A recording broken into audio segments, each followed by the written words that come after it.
आज हम एक केस के बारे में बात करेंगे। केस इंपॉर्टेंट है, आपको याद होना चाहिए, समझ में आना चाहिए, पूछा जा सकता है आपके एग्जामिनेशन में, और वैसे भी आपको इन बातों का विशेष ध्यान रखना है।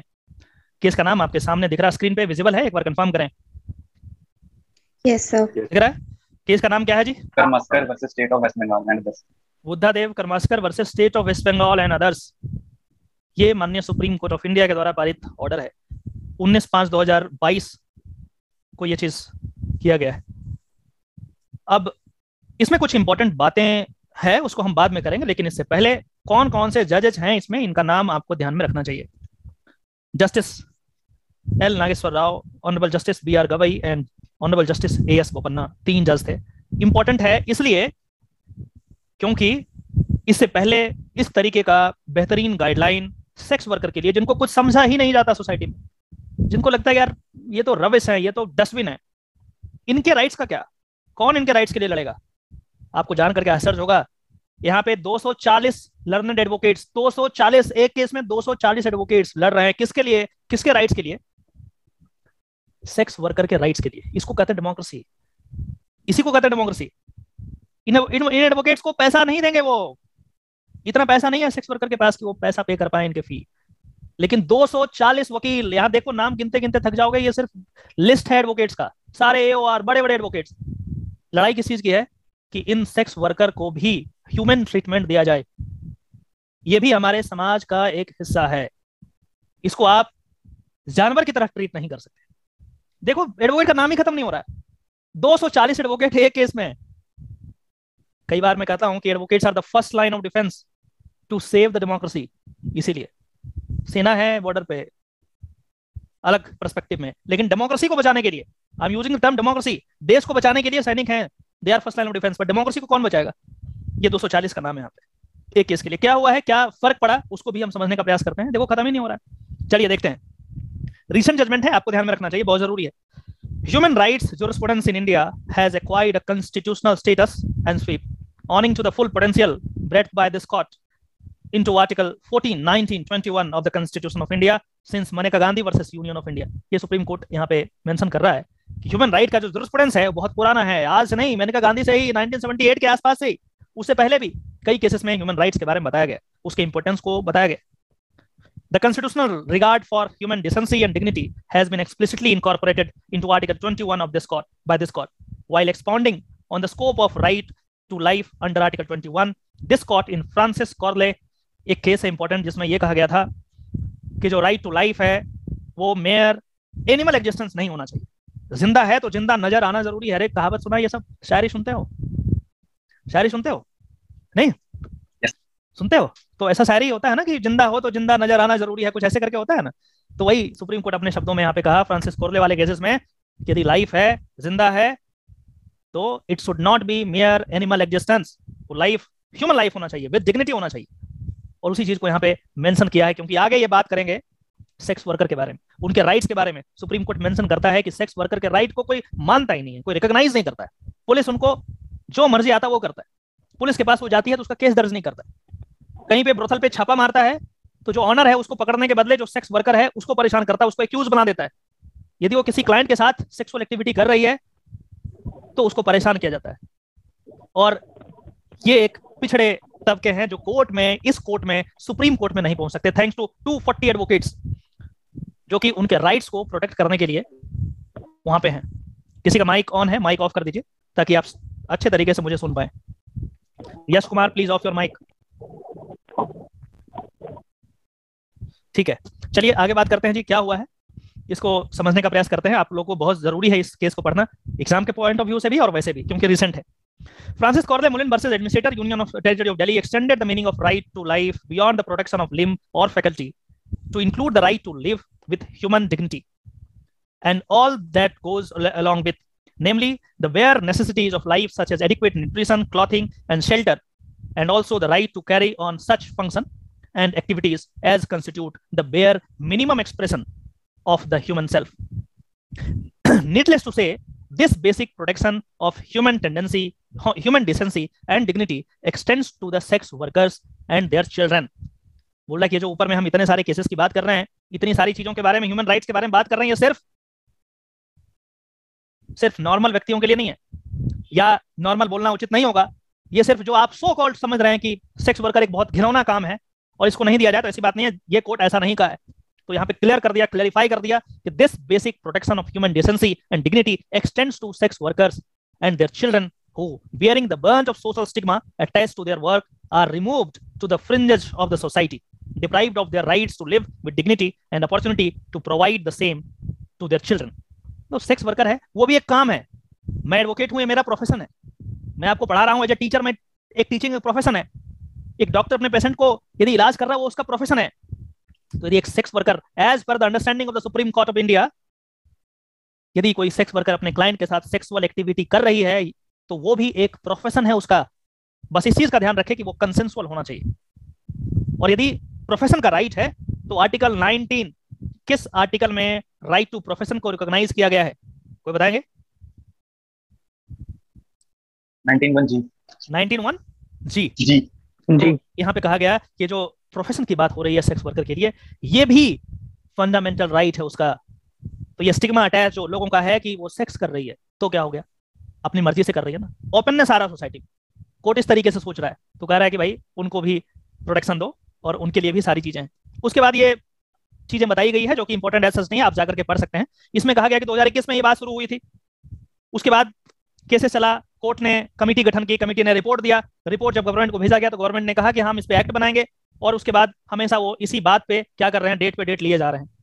इस कोर्ट से डेट की गुहार मांगते हैं, भैया एक्ट बनने वाला है, और बना देते हैं फार्म लॉ, बना देते हैं अग्निवीर, और जो जरूरी है कोर्ट इनको कितनी बार बोल चुका है वो बना रहे हैं। तो इसीलिए बोला कि अब मैं पार्लियामेंट का वेट नहीं करने वाला, अब मैं जो सुप्रीम कोर्ट के द्वारा के पास जो हथियार दिया गया है उसको एक्सरसाइज करता हूं। जज ने लिखा कि now this court can not wait for a single day.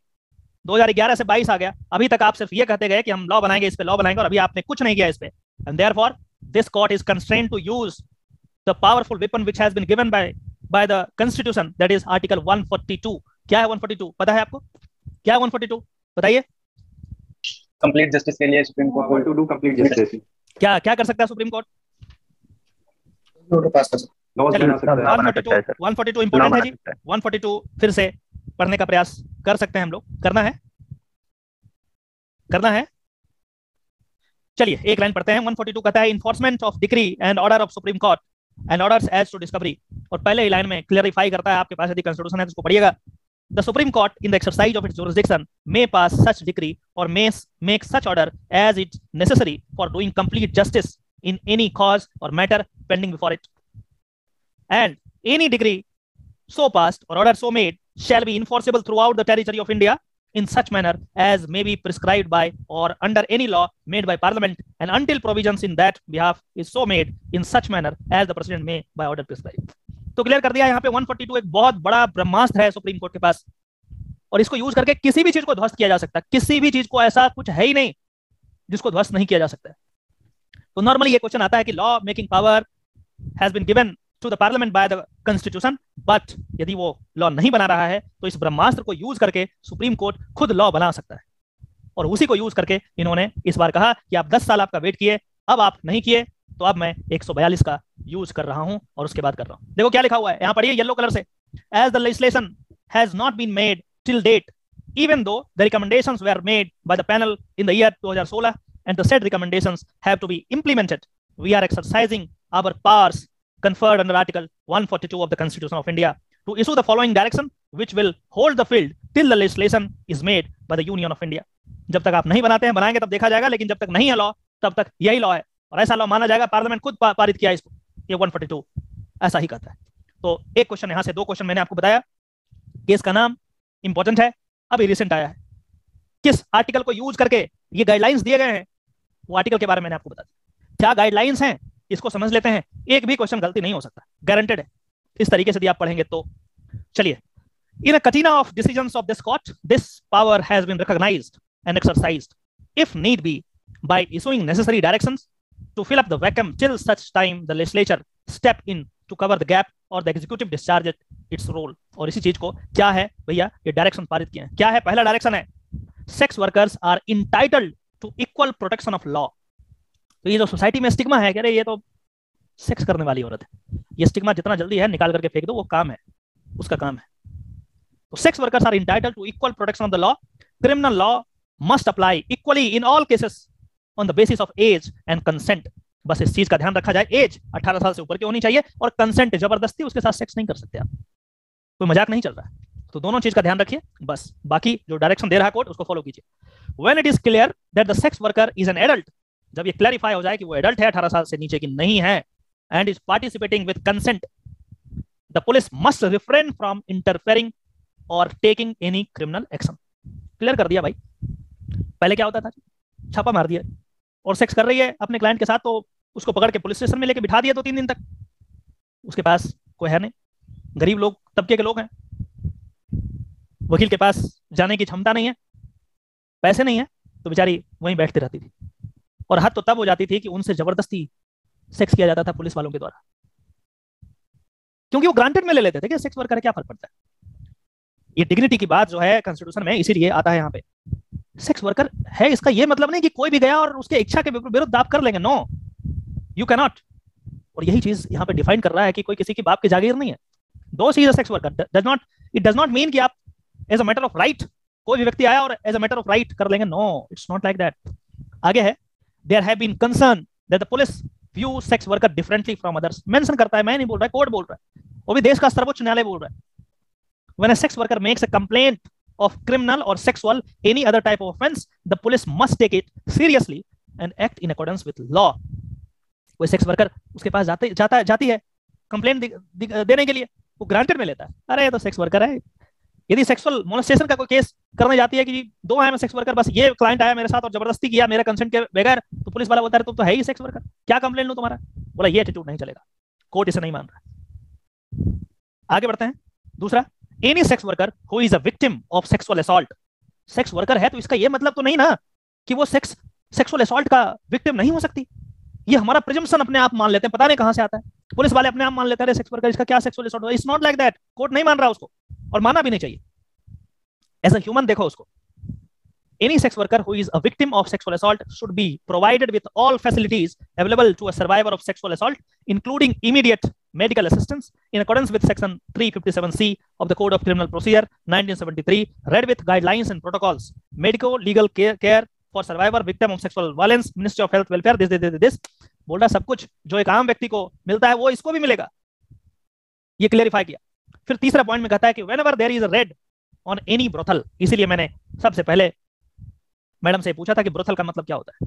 Brothel का मतलब होता है जहां पे 2 या 2 से ज्यादा औरतें कुछ इस तरीके के काम में लिप्त है। तो ये चीज ब्रोथल रखना जो है ना, as per immoral trafficking prevention act, इसमें बाढ़ है कि आप ब्रोथल नहीं रख सकते। ब्रोथल रखना एक बात है, लेकिन सेक्सुअल एक्टिविटी करना दूसरी बात है।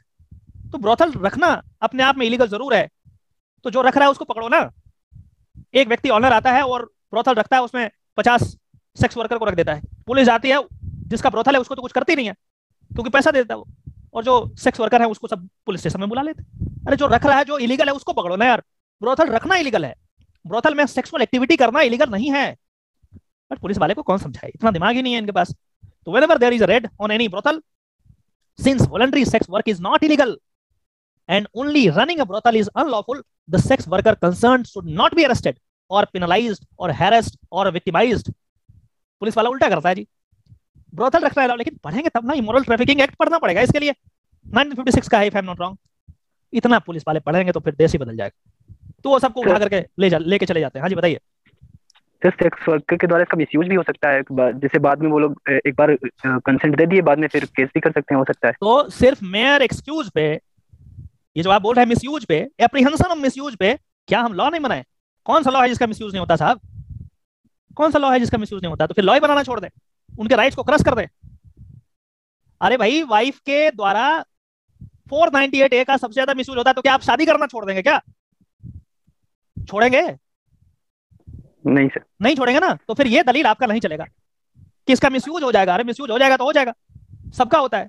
तो सिर्फ यही दलील पे कि मिसयूज हो जाएगा, 498A, डोमेस्टिक वायलेंस, लड़कियां धूमधाम से करती है तो क्या करें? शादी करना छोड़ेंगे क्या? नहीं छोड़ेंगे ना, है ना। तो ये this is not a good explanation. ये एक सॉलिड और रीजनेबल ग्राउंड नहीं है दलील देने का कि इसका मिसयूज होगा। जब मिसयूज होगा तो दूसरा लॉ बना देना उसको प्रोटेक्ट करने के लिए, लेकिन इसका ये मतलब नहीं कि आप इसको भेड़ बकरी की तरह यूज आप इसे सलूक करेंगे। No, it should not be. तो ये यहाँ पे कहा जा रहा है कि whenever there is a raid on any brothel, since voluntary sex work is not illegal and only running the brothel is unlawful। ध्यान में रखना, क्वेश्चन आ सकता है कि brothel रखना इलीगल है या फिर वॉलंटरी सेक्स करना इलीगल है सेक्स वर्कर के द्वारा। भैया ये सब तो ये पढ़ने के बाद ही पता चलेगा, अदरवाइज नहीं पता चलेगा, गलती कर दोगे आप, क्योंकि ये सब पढ़ाता नहीं कोई टीचर। लगता है कैसे पढ़ाएं, क्या बोले, सेक्स के बारे में बोलेंगे, ओ माय गॉड क्या हो जाएगा। भैया लॉयर, लॉ स्टूडेंट और मेडिकल स्टूडेंट जिस दिन वो शर्म हया में रहा तो भैया पढ़ लिया, फिर नहीं पढ़ पाता है। Whenever there is a raid on any brothel, since voluntary sex work is not illegal and only running the brothel is unlawful, the sex worker concerned should not be arrested or penalized or harassed or victimized। क्योंकि ऐसे हजारों हजार cases पड़े हैं, इसीलिए court इसको mention कर रहा है। The state governments may be directed to do a survey to all the ITPA, मतलब Immoral Traffic Prevention Act के अकॉर्डिंग प्रोटेक्टिव होम्स की बात करता है, इसमें जाने की जरूरत नहीं है ज्यादा। So that cases of adult women who are detained against their will can be reviewed and processed for release in the time bound manner। इसमें कुछ ऐसे केसेस आए थे जिसमें लड़कियों को जबरदस्ती सेक्स वर्कर बना दिया जाता है, इस धंधे में ढकेल दिया जाता है। तो कह रहा है कि गवर्नमेंट का ये काम है, वो डायरेक्ट किया जाता है उनको, तो वो क्या करेंगे, ऐसे जबरदस्ती वहां पे रखा गया है, ऐसे सर्वे करेंगे जाकर के ऑफिसर्स को, और वैसी लड़कियों को निकालने का प्रयास करेंगे, क्योंकि सबसे इंपॉर्टेंट है कंसेंट। बिना कंसेंट का नहीं कर सकते, आप नहीं करवा सकते। तो ये चीज यहाँ पे क्लियर कहा गया। फिर कहा गया it has been noticed that the attitude of the police to sex worker is often brutal and violent। कुछ समझते ही नहीं उनको। It is as if they are a class whose rights are not recognized। Court ये स्वयं कह रहा है कि पुलिस का एटीट्यूड सेक्स वर्कर के अगेंस्ट जो है बहुत ही ब्रूटल होता है, और ऐसा होता है कि जैसे वो एक ह्यूमन बीइंग है ही नहीं, और उनके राइट्स है नहीं, इस कॉन्स्टिट्यूशन में दिया ही नहीं है, ये लॉ उनके लिए अप्लाई ही नहीं होता। It's not like that. This court reminds to those people, those police officers जो ऐसा करते हैं।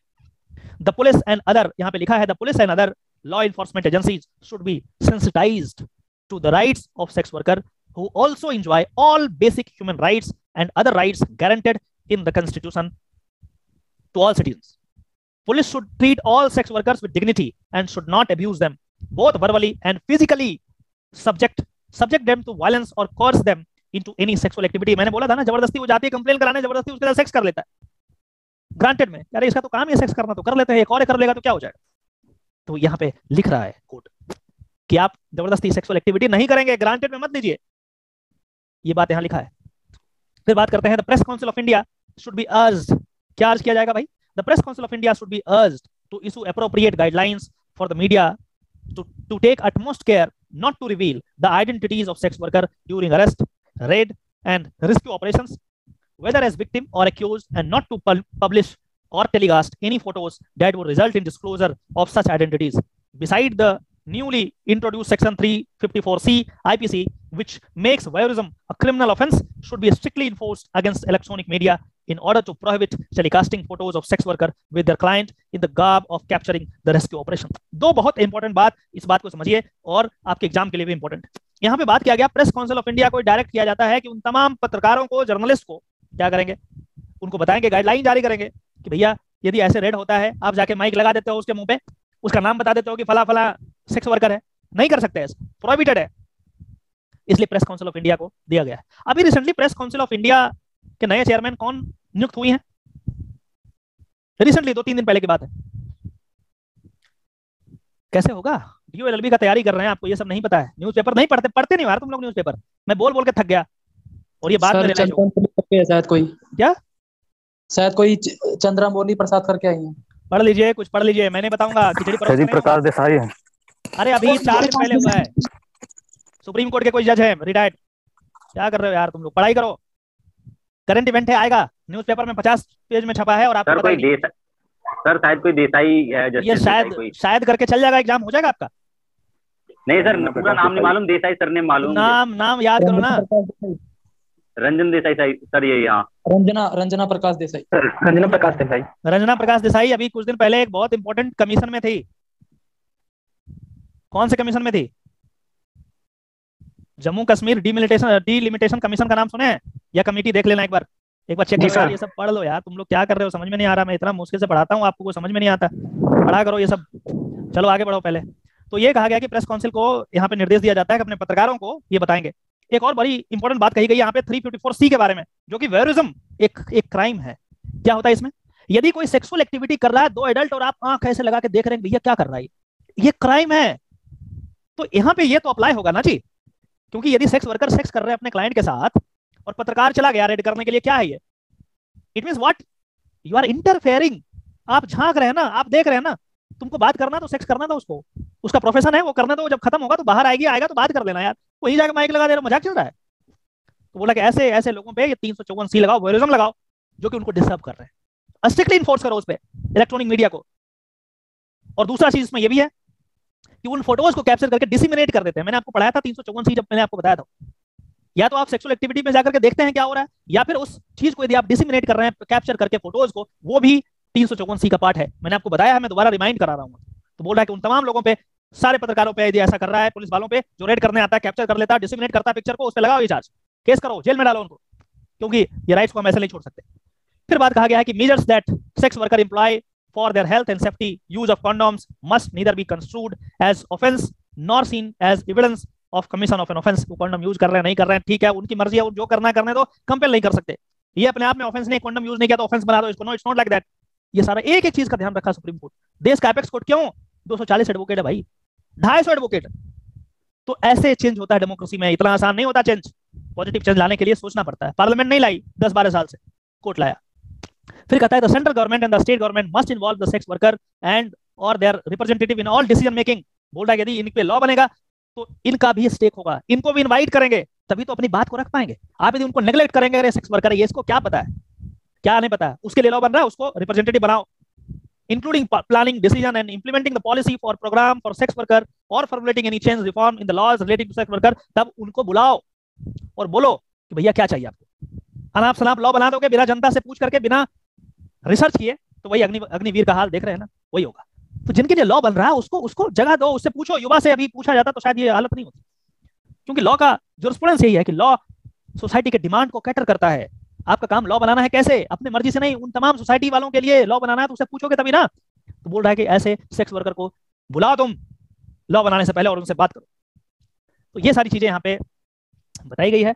फिर कहता है central government and the state government through national legal services authority, state legal service authority and district level etcetera should carry out workshop for educating the sex worker about their rights vis-a-vis the legality of sex work, rights and obligations to the police and what is permitted prohibited under law. Police को बताओ, sex worker को खुद बताओ कि ऐसा नहीं कर सकता, उनको पढ़े लिखे नहीं होते, उनको नहीं पता होता है। बोल रहा है कैसे? ऐसे लीगल लिटरेसी बढ़ाओ, लीगल लिटरेसी बढ़ाइए। आप लोग भी लॉ स्टूडेंट बनने वाले हैं, आसपास के लोगों को सतर्क कीजिए, बताइए ऐसे ही होगा। एक व्यक्ति कुछ नहीं कर सकता, एक कोर्ट क्या कर देगा, जजमेंट देके छोड़ दिया, अब नहीं पढ़ोगे तो क्या होगा। मैं जानबूझ के पढ़ा रहा हूँ। Sex worker can also be informed that as to how they can get access to judicial system to enforce their rights and prevent unnecessary harassment at the hands of traffickers और पुलिस। बोला उनको sensitize करो, उनको बताओ। फिर sex worker के child के बारे में बता रहा है कि no child of a sex worker should be separated from the mother merely on the ground that she is in the sex trade। बोला सेक्स ट्रेड में है, इसका ये मतलब नहीं कि उनके बच्चों को आप अलग कर दो, नहीं, उसकी माँ है यार, उसका प्रोफेशन है तो करने दो, उस बच्चे को सेपरेट नहीं कर सकते। पुलिस वाले उठा करके भेज देते थे कहीं और बच्चे को, तो ऐसा नहीं। Further, if a minor is found living in a brothel or with sex worker, it should not be presumed that he or she has been trafficked। ये अपने आप मान मत लो कि इसको ट्रैफिक करके वहां रखा गया है। सेक्स वर्कर जो है बच्चे को उसके साथ रखना है, वो रहेगी, अलग मत करो। कोई भी सेक्स वर्कर ये नहीं चाहती उसका बच्चा भी सेक्स वर्कर बने, और यदि चाहती है तो 18 साल के बाद जो चाहना चाहो। लेकिन इसका ये मतलब नहीं कि अपने आप मान लो कि तुम वो बच्चा रह रहा है वहां पे तो, या रह रही है वहां पे तो मतलब ये सेक्स वर्कर ही करेगी और ट्रैफिक किया गया। इट्स नॉट लाइक दैट, ये ऐसा प्रिजम्पशन लॉ का नहीं है। In case the sex worker claims that he or she is her son or daughter, test can be done to determine if the claim is correct, and if so, the minor should not be forcibly separated। नहीं किया जाना चाहिए। ये सब बातें यहाँ पे की गई। The state government duties are directed to act in a strict compliance of the recommendation made in the paras of this in addition to the implementation of the recommendation made by panel। ये सारा चीज बताया गया है कि ये सारा चीज आपको करना है। एक और इसमें इंपॉर्टेंट बातें हुई थी कि भैया सेक्स वर्कर का आधार कार्ड नहीं बन रहा जी इनके पास। देखो यहाँ पे है, mister Anand Grover learned senior council brought to the notice of this court that the Aadhaar card are not being issued to the sex worker as they were unable to produce proof of their residence। है ही नहीं उनके पास, तो आधार card नहीं बना रहा है। इसमें supreme court ने UIDAI को नोटिस कर दिया, बोला आ जाओ इधर। मतलब इसका कुछ नहीं है, मतलब इसका कोई डिग्निटी नहीं है। यदि नहीं भी है, कोई डॉक्यूमेंट नहीं दे रहा, तब भी मैं डायरेक्ट कर रहा हूँ इसका आधार कार्ड बनाओ, मैं बोल रहा हूँ बनाने के लिए, तुम बनाओ। इनको ऑर्डर कर दिया, बोला तुमको जो प्रोसीजर करना है करो, आइडेंटिफाई करो जो करना करो, बट ऑर्डर किया जाता है कि आप इसका आधार कार्ड बनाएंगे, मतलब नहीं है तो इसका ये मतलब नहीं कि इनको एकदम बिल्कुल बेसलेस रहेंगे, ऐसा नहीं है। तो इस तरीके का डायरेक्शन पास किया गया है। और भी चीजें हैं लेकिन आपके लिए जरूरी नहीं है, जितना था उतना मैंने आपको बता दिया। Aadhaar card shall be issued to sex worker in on the basis of performance certificate which is issued by the UIDAI, इनको डायरेक्ट कर दिया गया। तो कुल मिलाकर के ये चीजें हुई है। एक बहुत ही लैंडमार्क ऑर्डर है ये, और आप लोगों को जानना चाहिए, रिसेंटली पास किया गया है। आप इसे नाम देख लीजिए, इसके कंटेंट्स को आपको मैंने बता दिया है, एग्जाम में आने का चांस है। तो आज के लिए इतना ही रहेगा, अगला क्लास आज नहीं लूंगा मैं, फिर अगला मैं बताऊंगा। इसको आप दोबारा जाकर के पूरा पढ़ लेंगे, इसको सर्च करके सुप्रीम कोर्ट के वेबसाइट से।